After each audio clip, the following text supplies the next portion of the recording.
Atoms and molecule. HP TET chemistry के लिए, फिर वो मेडिकल की हो या नॉन मेडिकल की, मोस्ट इंपॉर्टेंट चैप्टर में से एक है। यहाँ से कई टाइप के क्वेश्चन देखने को मिल चुके हैं हमें। तो आज के सेशन में जैसा कि आप जानते हैं कि हमने ये सीरीज चलाई है, चैप्टर वाइज हम टॉपिक आपको बताते हैं। तो आज की इस सीरीज में, आज के इस सेशन में, चैप्टर 3 एटम्स एंड मॉलिक्यूल, जो बहुत इंपॉर्टेंट टॉपिक है, बहुत इंपॉर्टेंट यूनिट है टेट एग्जाम के लिए, हम आपको बताएंगे कि क्या यहाँ पर बेहद इंपॉर्टेंट है, क्या क्या टॉपिक आपको पढ़ने हैं, किस तरीके से पढ़ने हैं, और कौन से टॉपिक यहाँ पर बिल्कुल भी स्किप नहीं करने। जैसा कि आप सभी जानते हैं, मेरा नाम रितेश भारद्वाज है और आप सभी का हमारे चैनल फर्स्ट अप्रोच अकेडमी में बहुत बहुत स्वागत है, जो आपके लिए रोज शाम 7 बजे यह जो वीडियो अपलोड होती है सीरीज की, इस सीरीज की, जिसमें हम सिलेबस आपको बता रहे हैं टॉपिक वाइज, सब टॉपिक वाइज, जो 2017 से लेकर 2024 तक पूछे गए हैं क्वेश्चन, कौन कौन से इंपॉर्टेंट टॉपिक है, उन्हें हम इस सेशन में जानेंगे। तो चलिए बिना वक्त गवाए आज के इस सेशन को शुरू करते हैं, और मैं आपको बताऊंगा भी कि हमने यूट्यूब के ऊपर कैसे पढ़ाया है, अपने कोर्सेज में कैसे बताया है। तो सबसे पहला और इम्पोर्टेंट टॉपिक है लॉ ऑफ केमिकल कॉम्बिनेशन। क्या है? एटम्स एंड मॉलिक्यूल में सबसे पहला जो इम्पोर्टेंट टॉपिक है वो है laws of chemical combination. Chemical combination. और मेरी ये बात मानकर चलिएगा, जितने भी टॉपिक लिखवाऊंगा, किसी न किसी टेट एग्जाम में यहाँ से क्वेश्चन बने ही बने हैं, तो कोई भी टॉपिक आप स्किप नहीं कर सकते। लॉ ऑफ केमिकल कॉम्बिनेशन में दो लॉज आपको बड़े अच्छे से पढ़ने हैं। पहला है कंजर्वेशन ऑफ मास का, law of conservation of mass, law of conservation of mass, ये पढ़ना है। और दूसरा पढ़ना है law of constant composition. Constant composition. अब हाँ, आप बोलोगे कि सर डेफिनेशन पढ़नी है इनकी। बिल्कुल पढ़नी है मेरे प्यारे दोस्तों।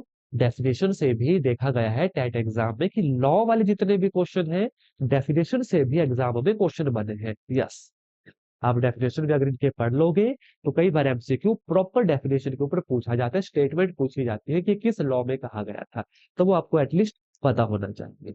इसके बाद जो बेहद इंपॉर्टेंट है डी, उसमें है Dalton atomic theory.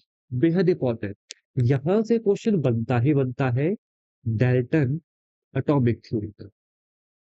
Dalton atomic theory. अब डाल्टन एटॉमिक थ्योरी मैंने कह तो दिया, आप बोलोगे सर इसके अंदर पढ़ना क्या? तो ये आप जानते हो, अभी तक देखो दो क्लासेस ऑलरेडी मैं ले चुका हूँ, पहले और दूसरे चैप्टर की। मैंने बताया पढ़ना कैसे, यहाँ पर भी बताऊंगा। इसमें आपको पढ़ने हैं इसके पोस्टुलेट। पोस्टुलेट, या जिसे आप प्रॉपर्टीज कह सकते हो, ये पढ़ने हैं। अगर आप हमारे चैनल के ऊपर नए हैं, चैनल को सब्सक्राइब कीजिए। और मैं आपको ये भी बता दूं, हमारे चैनल के माध्यम से प्रैक्टिस करवाई जाती है, प्लेलिस्ट विजिट कीजिएगा। इसके अलावा हमारे पास कोर्सेज भी हैं, जहां पर हमने बिल्कुल जिस तरीके से मैं टॉपिक लिखवा रहा हूँ, इसी तरीके से पढ़ाया भी गया है। रिकॉर्डेड कोर्स भी है, लाइव कोर्स भी है। तो उसके लिए इस व्हाट्सएप के ऊपर हमें मैसेज कीजिएगा, अगर नए एस्पिरेंट्स है। पुराने एस्पिरेंट्स तो हमें अच्छे से जानते हैं, और वो हमारा कंटेंट भी जानते हैं। डेल्टा एटॉमिक थ्योरी के पोस्टुलेट पढ़ना, 8 से 9 पोस्टुलेटर बड़े इंपॉर्टेंट है, किसी भी पोस्टुलेट से क्वेश्चन पुट हो जाता है एग्जाम में, है ना। इसके साथ साथ लिमिटेशन पढ़ना बहुत जरूरी है। इसकी लिमिटेशन पढ़ना भी बहुत जरूरी है। पहले मैं आपको एक डेमो दे देता हूँ इसका, जो हमने अपने कोर्सेज में करवाया भी है। आप यूट्यूब पे भी देख सकते हैं, प्लेलिस्ट वेरियस है। लेकिन अगर मैं यहाँ पर ये जो सीरीज हमने चलाई है, जहां पर मैं आपको टॉपिक बताता हूँ, उसके साथ ये बताना जरूरी है कि एक्चुअल में इसके अंदर है क्या। देखिए कि मैं आपको आइडिया देता हूँ, है ना। एक सेकंड दीजिएगा, ध्यान से देखिए यहाँ पर आप, है ना। ध्यान से देखिएगा एटम एंड मॉलिक्यूल्स का। एक सेकंड दीजिएगा, जैसे कि ये पोस्टुलेट आपको देखने को मिलेंगे। एक सेकंड दीजिएगा दोस्तों, थोड़ा छोटा कर लेता हूँ। देखिएगा ध्यान से, ये डेल्टन एटॉमिक थ्योरी के कुछ पोस्टुलेट है। जैसे यहाँ पर आप देख पा रहे हो, 8 पोस्टुलेट आपको देखने को मिलते हैं। हर पोस्टुलेट आपको अच्छे से पढ़ना पड़ेगा, कहीं से भी क्वेश्चन पुट हो जाता है। और हाँ, लिमिटेशन पढ़ना तो बेहद जरूरी है, क्योंकि इसके लिमिटेशन से अगला टॉपिक जो बेहद इंपॉर्टेंट टॉपिक है हमारा, तीसरा जो टॉपिक है, ये दूसरा है, वो है मॉडर्न एटॉमिक थ्योरी। ध्यान से देखिएगा, ये लिमिटेशन थी, लिमिटेशन के अंदर आइसोटोप वगैरह भी आते हैं, लेकिन जो लिमिटेशन थी डेल्टन एटॉमिक थ्योरी की, वही थी मॉडर्न एटॉमिक थ्योरी, वहां से अराइज होती है। तो ये आपको पढ़ना है, मॉडर्न एटॉमिक थ्योरी, ये आपको पढ़ना पड़ेगा भाई साहब। यहाँ से क्वेश्चन बने हैं एग्जाम में, मॉडर्न एटॉमिक थ्योरी से क्वेश्चन बने हैं, इन आइसोटोप से क्वेश्चन बने हैं, हाइड्रोजन आइसोटोप से क्वेश्चन बने हैं, तो ये आपको पढ़ना पड़ेगा। इसके बाद मैं आपको बताऊं, जब हम आगे चलेंगे, आइसोटोप के बाद हमें पढ़ना पड़ेगा आइसोटोप, आइसोबार, आइसोटोन। मैं लिख देता हूं, इसी के अंदर मैं लिखूंगा isotope, option B isobar, option C isotope. यहां से हर बार क्वेश्चन आया है इस, ये जो थर्ड टॉपिक है, हर बार क्वेश्चन आया है इस चैप्टर से। फिर वो आइसोटोप के ऊपर हो सकता है, आइसोबार पे हो सकता है, आइसोटोन पर। सबसे ज्यादा क्वेश्चन बना है आइसोटोन्स पे। जैसे यहाँ पर ये है, दो आइसोटोन्स है ना, ऐसा ऑप्शन आ जाएंगे चार पेयर में, पूछा जाएगा कौन सा आइसोटोन्स है, तो आपको पहचानना आना चाहिए आइसोटोन कैसे निकलता है। एक जैसे हिंट देता हूँ, आइसोटोन होता है सेम नंबर ऑफ इलेक्ट्रॉन, इस नंबर से नीचे वाले नंबर को माइनस करते हैं, जिनके सेम नंबर ऑफ इलेक्ट्रॉन होते हैं, जैसे आठ आठ निकले, ये आइसोटोन होते हैं। आइसोटोप क्या होता है, जो इससे पहले था, जैसे कि ये यहाँ पर थे isotope, isotope same atomic number जिनका होगा, तो चार ऑप्शन दे दिए जाएंगे, पूछा जाएगा कौन से आइसोटोप्स है ना। आइसोबार क्या होता है, जिनका सेम मास नंबर होता है।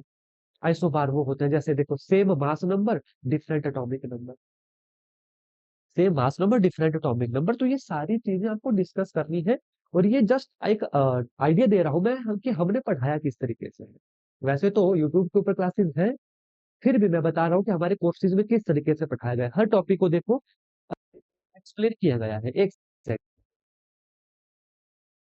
ठीक है। ये देखो, उसके बाद आगे मैं लेकर चलूंगा, जैसे ये क्या है, लॉ ऑफ कांस्टेंट कंपोजिशन, जो मैं पहले ही कह दिया था आपको, कि ये पढ़ना बेहद जरूरी है, इसके अंदर बहुत सारी चीजें आती हैं, बहुत सारी चीजें आती हैं, ठीक है। इसके बाद हमें पढ़ना है मॉलिक्यूल ऑफ एलिमेंट के बारे में। इसके बाद हमें किसके बारे में पढ़ना है, मॉलिक्यूल्स ऑफ एलिमेंट। मतलब कई बार छांटने को आ सकता है कि ये मोनोवेलेंट है, ये डाईवेलेंट है, ये ट्राईवेलेंट है, या ट्राईएटॉमिक है, मोनोटॉमिक है, डाईएटॉमिक है। इस तरीके से क्वेश्चन आपसे पूछा जा सकता है। जैसे कि मैं आपको हिंट दे देता हूँ, मैं आपको हिंट देता हूँ, जैसे कि ये देखो आप, मॉलिक्यूल ऑफ एलिमेंट, मोनोटॉमिक कौन कौन से, जैसे यहाँ पर आप देखो, हीलियम है, Ni है, Ar है। डायटॉमिक कौन है, H2N2O2। इस तरीके से मॉलिक्यूल ऑफ कंपाउंड भी आपको पढ़ना पड़ेगा, molecule of compound, molecule of compound में आपको पढ़ना पड़ेगा इस पर्टिकुलर चैप्टर में, एटम्स एंड मॉलिक्यूल में। ये रहा मॉलिक्यूल ऑफ कंपाउंड को। डायटोमिक कौन से, HCl और कार्बन मोनोऑक्साइड। ट्राइएटोमिक कौन है, H2O CO2। ऐसे देखो चार ऑप्शन आ सकते हैं, पूछा जा सकता है कि बताओ इसमें से मॉलिक्यूल ऑफ कंपाउंड कौन सा है, और मॉलिक्यूल ऑफ कंपाउंड में डायटोमिक कौन सा है। HCl आएगा, CO आएगा, H2O आएगा, CO2 आएगा। पहचानो कौन सा डायटोमिक है, पहचानो कौन सा ट्राइएटोमिक है। ऐसे क्वेश्चन यहाँ पर पूछे गए हैं। इसके अलावा यहाँ पर मैं आपको बता दूं, इस चैप्टर में और इम्पोर्टेंट क्या है, इम्पोर्टेंट है मॉलिक्यूलर मास निकालना। मॉलिक्यूलर मास कैसे निकलता है, एटॉमिसिटी, एटॉमिसिटी, ये पढ़ना है। मोल कॉन्सेप्ट, मोल कॉन्सेप्ट, ये कुछ पर्टिकुलर टॉपिक है जो इस चैप्टर में आपको पढ़ना पड़ेंगे, और ये सारे के सारे बेहद इंपॉर्टेंट है, यहीं से एग्जामों में क्वेश्चन बने हैं और बनते हैं। अब जैसे कि ये है मॉलिक्यूलर मास, आपको ग्लूकोज का फॉर्मूला दे दिया जाएगा, पूछा जाएगा नीचे कि बताओ इसका मॉलिक्यूलर मास कितना है। और ये बात मेरे ध्यान से रख लेना, जो पहले दो चैप्टर मैंने करवाए थे, इज मैटर अराउंड स्प्योर, और उससे पहले वाले एक चैप्टर और करवाया था जिसके टॉपिक बताए थे, ये जो थर्ड चैप्टर है एटम एंड मॉलिक्यूल, यहाँ पर से न्यूमेरिकल आना स्टार्ट हो जाते हैं, न्यूमेरिकल्स। तो इस चैप्टर का बेहद एक आसान सा न्यूमेरिकल आपको जरूर देखना है। जो मैं अभी आपको यहाँ पर बता दूंगा। वैसे तो मैंने लिखवाना था, लेकिन मैंने सोचा कि इस क्लास में आपको एक पीडीएफ ही बता देता हूँ कि किस तरीके के न्यूमेरिकल यहाँ से बनते हैं, क्योंकि बहुत बेहद इंपॉर्टेंट चैप्टर है। और आपको ये टॉपिक को बताना तो मेरे जो सीरीज है उसमें ये बताना काम है कि ये टॉपिक आपको पढ़ने हैं, लेकिन क्वेश्चन कैसे आने हैं तो थोड़ा सा वो आइडिया भी आपको दे रहा हूँ। इस पूरी सीरीज में चैप्टर वाइज बताऊंगा आपको हर चैप्टर से क्या क्या पढ़ना है, तो इन टॉपिक्स को मत छोड़िएगा इस चैप्टर के, तभी जाके टेट एग्जाम अच्छे से क्लियर होगा, है ना। जैसे कि मैं न्यूमेरिकल बता रहा, उससे पहले मैंने बोला कि मॉलिक्यूलर मास के बारे में पढ़ना पड़ेगा। इस तरीके से मॉलिक्यूलर मास का ऐसा कोई एग्जाम्पल आएगा, H2SO को पूछा जाएगा, बताओ उसका मॉलिक्यूलर मास, है ना। आगे लेकर चलूंगा आपको। जैसे मोल कॉन्सेप्ट मैंने कहा, मोल कॉन्सेप्ट से भी क्वेश्चन बन सकते हैं। Is that clear. Avogadro number क्या है वो पूछा जा सकता है। एवोगैड्रो नंबर में कितने मॉलिक्यूल होते हैं वो पूछे जा सकते हैं। तो ये सारा मोल कॉन्सेप्ट के अंदर आता है, जो बड़ी डिटेल से हमने पढ़ा है दोनों जगह, यूट्यूब के ऊपर भी है, कोर्सेज में भी। Is that clear. खुद से सेल्फ स्टडी करनी है, सारे टॉपिक मैंने तो लिखवा दिए, इन टॉपिक को मत छोड़िएगा। और अगर आज ही हमारे चैनल के ऊपर आए हैं, चैनल को सब्सक्राइब करो, और इस सीरीज की इसी क्लास को देख रहे हो तो इससे पहले भी क्लासेस ले ली गई थी, उन चैप्टर के भी इसी तरीके से इंपॉर्टेंट क्वेश्चन मैंने बताए, टॉपिक मैंने बताए, उनको जरूर पढ़िए, है ना। मैं आपको बताना चाहता हूँ न्यूमेरिकल, क्योंकि मैंने कहा न्यूमेरिकल के लिए ये यूनिट इंपॉर्टेंट है। तो किस तरीके के न्यूमेरिकल यहाँ से पूछ लिए जाते हैं, ध्यान से देखिए। जैसे ये number of mole in 100 gram of H2O, ये पूछ लिया जा सकता है। ध्यान से देखो, number of mole in 100 gram of H2O कैसे निकालना है, प्रॉपर मेथड है। तो मैं बताना चाहता कि इस तरीके का क्वेश्चन पूछ लिया जाता है। जैसे number of mole in 52 gram of helium, ऐसे क्वेश्चन यहाँ से पूछ लिए जाते हैं। Is that clear. तो atoms and molecule one of the most important chapter है केमिस्ट्री पॉइंट ऑफ व्यू से टेट के लिए।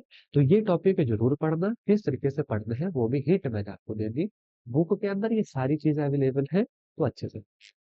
आज की इस क्लास में बस इतना ही करेंगे। अगर ये वीडियो अच्छी लगी, ऐसा चाहते हो कि और भी वीडियो मैं आगे आपके लिए लेकर आऊं, इस सीरीज को कंप्लीट करूं, केमिस्ट्री के बाद फिजिक्स के ऊपर आऊं, फिर मैथमेटिक्स के ऊपर आऊं, तो जरूर कमेंट करके बताइए। धन्यवाद। जय हिंद, जय भारत।